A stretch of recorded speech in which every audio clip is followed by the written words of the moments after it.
Tuhan bersamamu dan bersama rohmu. Inilah Injil suci menurut Lukas. Dimuliakanlah Tuhan.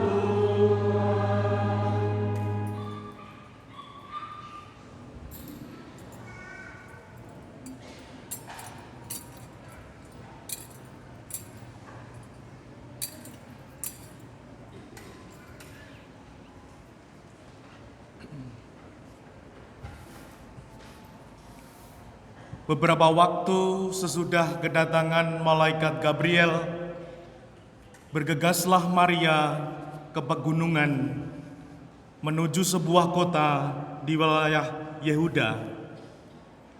Ia masuk ke rumah Zakaria dan memberi salam kepada Elisabet. Ketika Elisabet mendengar salam Maria, melonjaklah anak yang ada di dalam rahimnya, dan Elisabet pun penuh dengan Roh Kudus, lalu berseru dengan suara nyaring, "Diberkatilah engkau di antara semua wanita, dan diberkatilah buah rahimmu. Siapakah aku ini sampai ibu Tuhan datang mengunjungi aku? Sebab sesungguhnya ketika salammu sampai kepada telingaku, anak yang di dalam rahimku melonjak kegirangan. Sungguh berbahagialah dia yang telah percaya, sebab firman Tuhan yang dikatakan kepadanya akan terlaksana." Lalu kata Maria, "Jiwaku memuliakan Tuhan, dan hatiku bergembira karena Allah Juru Selamatku, sebab Ia telah memperhatikan kerendahan hamba-Nya. Sesungguhnya mulai sekarang segala keturunan akan menyebut aku yang berbahagia, karena Yang Maha Kuasa telah melakukan perbuatan-perbuatan besar kepadaku, dan namanya adalah kudus.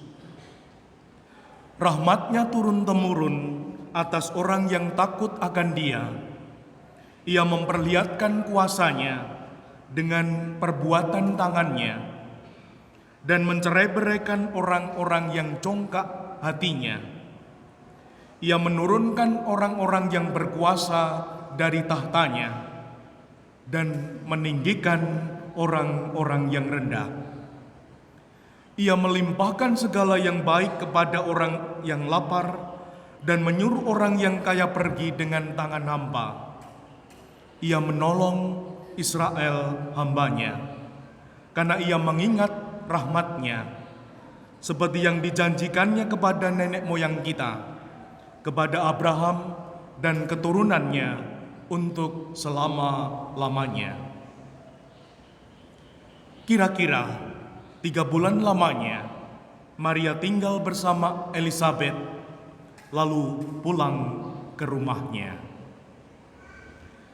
Demikianlah sabda Tuhan. Terpujilah Kristus.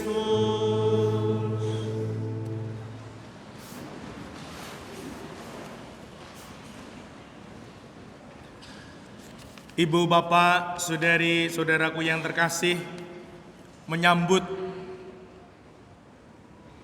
ulang tahun kemerdekaan Republik Indonesia, Bapak Uskup telah menulis surat gembala untuk kita semua umat di Keuskupan Agung Semarang. Dibacakan diterangkan 12-13 Agustus. Bapak Uskup memberi judul sama dengan tema Hari Ulang Tahun Kemerdekaan Republik Indonesia, terus melaju untuk Indonesia maju. Yang pertama, ini adalah sebuah tekad dan juga ajakan untuk 200 berapa warga negara kita itu? Sekarang hampir sudah 250-an ya? Walah 270 juta. Kita diajak untuk melaju, untuk Indonesia maju. Dan semoga kita mau, karena ada loh ya, diajak maju, diajak latihan kur, mau meneng bae ning omah. Nah, semoga kita juga mau menanggapi untuk melaju agar gereja kita juga maju. Amin. Amin. Dan terlebih Bapak Uskup memberikan kata-kata mempercepat lajunya pembangunan dengan berlandas Pancasila, sejahtera, adil, dan makmur. Dan kita juga yakin sing nandur bakalan ngunduh. Semakin banyak menanam, semakin banyak menuai. Nek ora nanam menuai jenenge maling atau apa? Nah. Bapak Uskup mengambil kata-kata yang bagus, bersatu, bersinergi, satu irama, satu harapan, satu bangsa untuk Indonesia maju. Kita juga punya semboyan guyub, rukun, santoso, bersatu bersinergi, dan semoga itu terjadi dalam gereja paling kecil, Ecclesia Domestika. Kalau keluarga-keluarga guyub, rukun, pasti lingkungannya juga demikian. Namun kalau gereja paling kecil tidak guyub, tidak rukun, ya tidak mampu membangun lingkungan RT RW, wilayah yang baik. Nah, semoga kita mau bersatu bersinergi sebagai komunitas terkecil, keluarga kita masing-masing. Bapak Ibu kompak ya? Sama anak kompak? Amin. Ora sing siji ngalor, sing siji ngidul. Nah, puji Tuhan. Dan Bapak Uskup juga mengutip harapan untuk sungguh-sungguh siap berkompetisi di panggung dunia. Setiap bangsa mendapat kesempatan bonus demografi selama 13 tahun, dan Indonesia tahun-tahun ini mendapatkan. Ini juga bisa menjadi peluang, namun juga bisa menjadi jurang. Apakah orang muda yang ada itu mau melaju? Kalau melaju itu tidak hanya melaku, tidak hanya lari, ning sarwa rerikatan. Apa ya gue ya sarwa rerikatan? Itu bahasa Indonesianya apa ya Pak? Jadi semangat, antusias menjalani hidup ini. Dan semoga dimampukan. Kita boleh melihat diri kita ini. Aku ini kelemet, atau aku ini sarwo rerikatan. Aku ini pelan-pelan, alon-alon waton kelakon, ning yo ora kelakon. Atau aku ini berani, cepat melesat. Yang kedua, tentang pemilu. Pemilu adalah kesempatan untuk tidak membiarkan orang yang jelek atau jahat memimpin.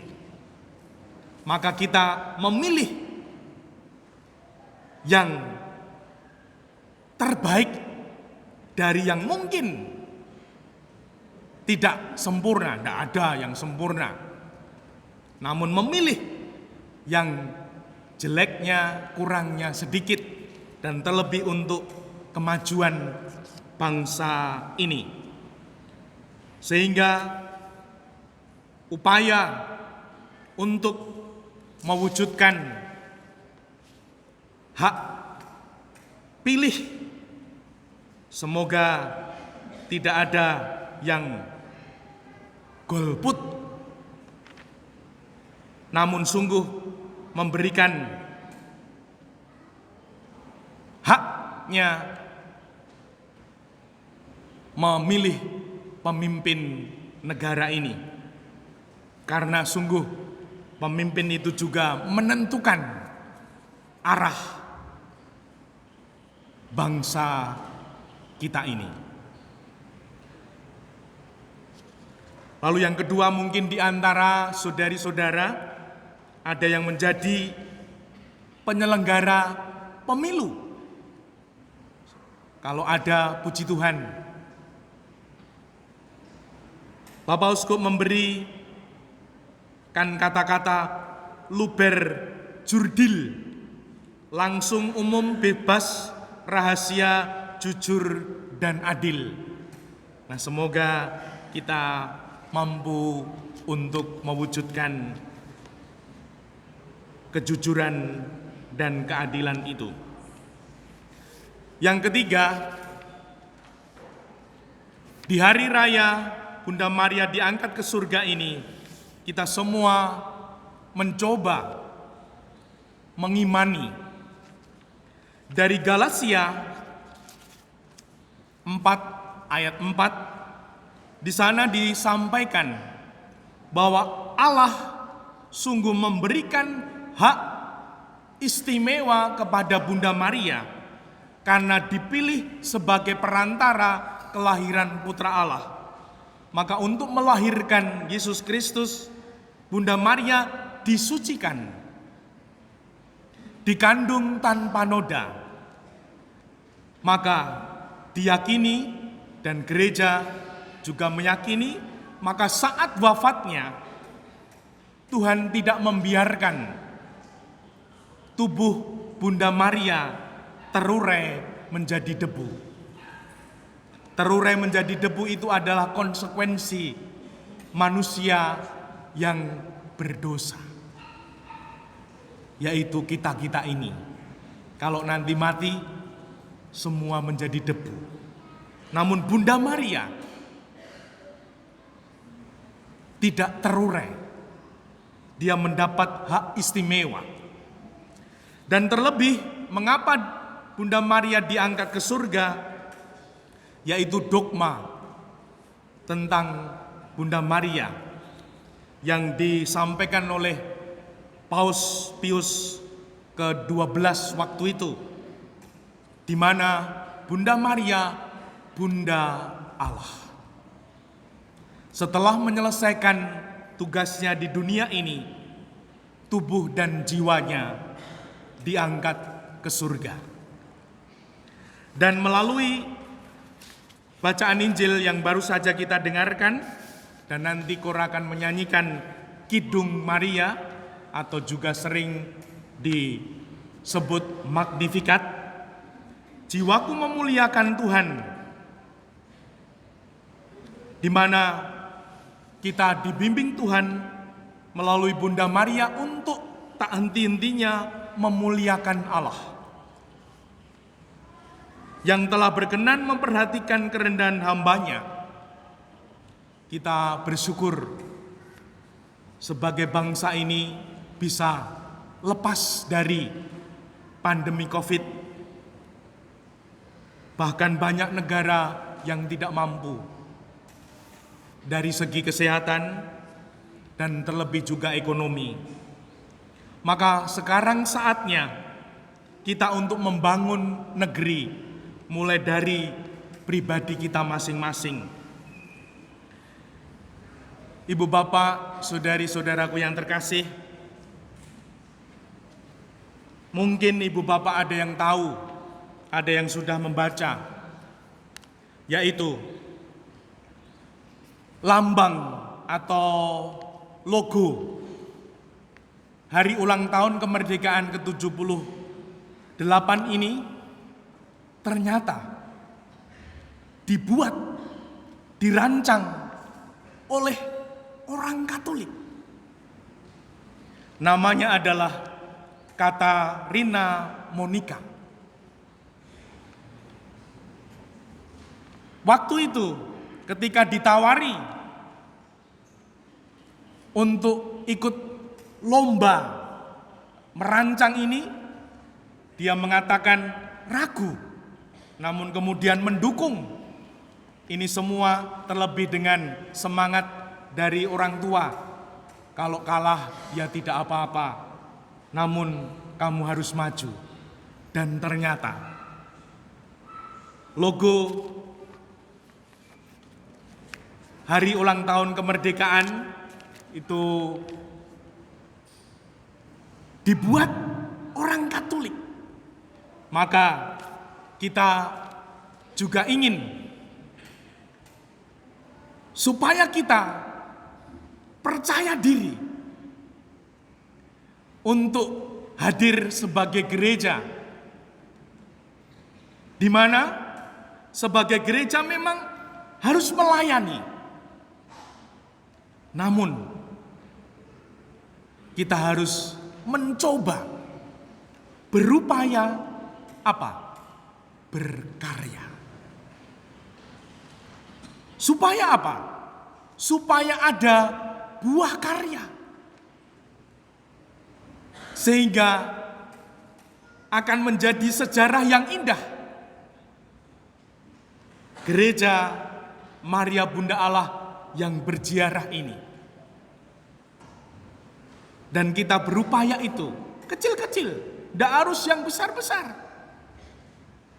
Maka besok di upacara bendera kita juga ingin mengundang ketua RT, ketua RW, ketua PKK, ketua Dawis secara khusus yang kemarin sudah didata. Kita bersyukur bahwa ada yang sungguh menjadi pribadi-pribadi yang mau terlibat, menjadi pribadi-pribadi yang garam dan terang masyarakat.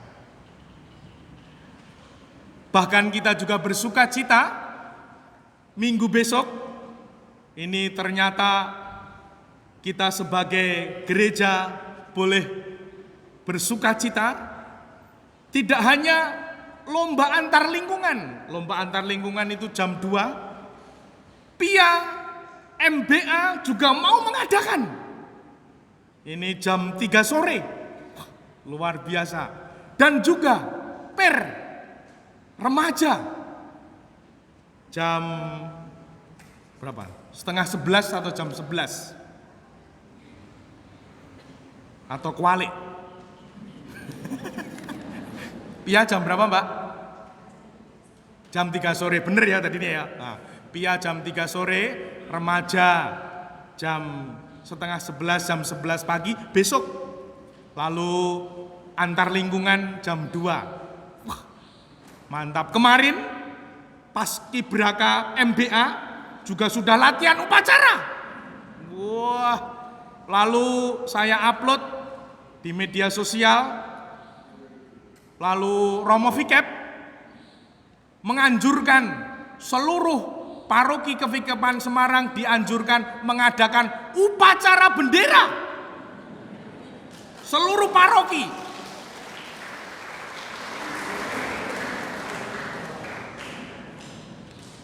Maka semoga nanti Ibu Bapak ngikuti ini. Tidak harus semua ikut. Besok tanggal 17 jam 6 misa pagi, misa hari raya kemerdekaan akan diiringi oleh kor Magnificat juga, kor baru ini. Lalu jam 7 upacara bendera, mengundang RW RT, lalu ketua PKK, dawis di lingkungan-lingkungan yang terlibat. Lalu sore hari omah guyub jam 6 sore. Nah, mari kita sungguh-sungguh mau melibatkan diri di tengah masyarakat agar kita boleh menjadi garam dan terang. Garam itu tidak banyak, ya Bu ya. Nek masak kok garamnya sekilo. Kita yang kecil mau terlibat, memberi arti kecil-kecil saja. Kalau setiap pribadi 2.700 umat mau, pasti akan ada sesuatu, pasti ada kemajuan. Dan semoga sungguh itu terjadi. Puji Tuhan, kalau nanti ada yang seperti Katarina Monika diberi kesempatan oleh kecamatan, kelurahan, kabupaten, lalu mungkin negara untuk terlibat hal-hal tertentu, puji Tuhan. Dan semoga kita dimampukan untuk itu semua. Dimuliakanlah Tuhan kini dan sepanjang masa.